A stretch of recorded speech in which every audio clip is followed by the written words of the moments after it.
Halo semuanya, welcome to The Grid. iPhone 7 Plus udah dirilis dari tahun 2016. Umurnya udah nyaris 4 tahun. Tapi biarpun udah cukup berumur, masih enak menurut gue buat dipakai. Kira-kira masih layak gak sih untuk dibeli?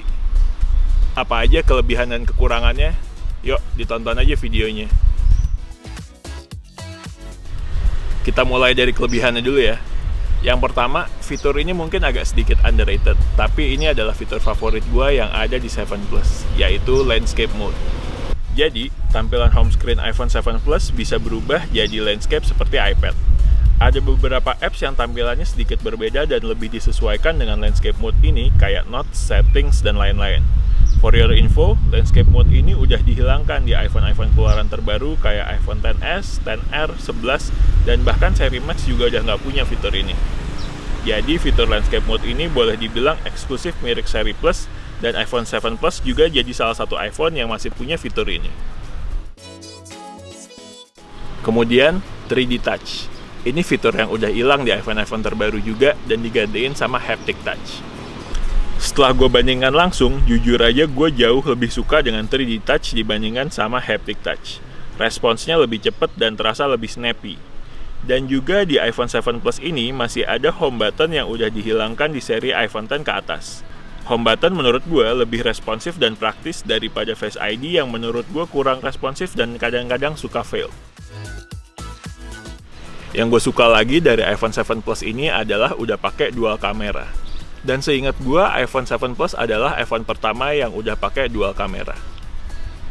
Salah satu fitur yang paling populer adalah Portrait Mode, yang menambah efek depth of field berupa background yang buram, sementara subjek utama tetap tampil tajam, atau disebut juga dengan efek bokeh. Hasil foto dan video iPhone 7 Plus ini masih lumayan banget buat gue untuk ukuran HP keluaran tahun 2016.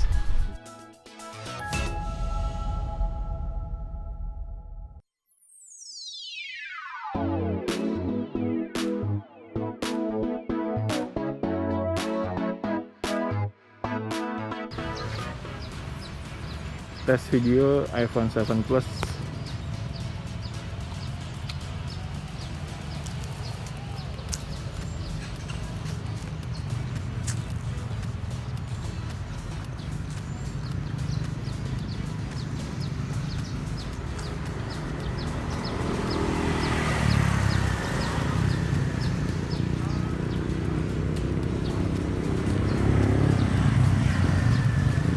Next, software update-nya masih aman banget. iPhone 7 Plus ini keluaran tahun 2016, tapi sampai sekarang Apple masih support iOS-nya, masih dapat sampai iOS 13. Dan menurut gue masih akan support sampai 1-2 tahun ke depan, sampai iOS 14, atau bahkan mungkin sampai iOS 15. Dan yang terakhir, harganya udah oke banget nih.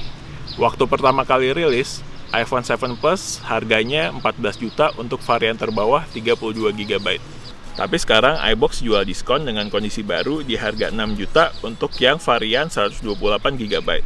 Secondnya ya bisa lebih murah lagi, bahkan bisa di harga 4 jutaan. Dengan harga segitu, menurut gua iPhone 7 Plus ini adalah salah satu pilihan yang layak banget buat dicoba. Nah, untuk kekurangannya sebenarnya nggak terlalu major sih menurut gue. Kayak baterai life-nya yang daya tahannya standar aja, sama udah nggak adanya jack audio 3,5 mm. Tapi yang paling mengganggu menurut gue, terutama di varian warna jet black, adalah mudah sekali baret dan banyak muncul bercak white spot di bodi belakangnya, karena bekas pemakaian casing. Gue nggak tahu, ini kejadian juga nggak ya di warna yang lain. Biarpun nggak mempengaruhi fungsi, tapi secara looks cukup mengganggu buat gue. Nah, kira-kira itu dia kelebihan dan kekurangan dari iPhone 7 Plus. Masih layak banget nggak untuk dibeli? Menurut gue, mempertimbangkan kelebihan dan kekurangannya, masih layak untuk dibeli. Gimana menurut kalian? Oke, kira-kira sekian video dari The Grid. Jangan lupa subscribe channelnya dan like videonya. The Grid sign out.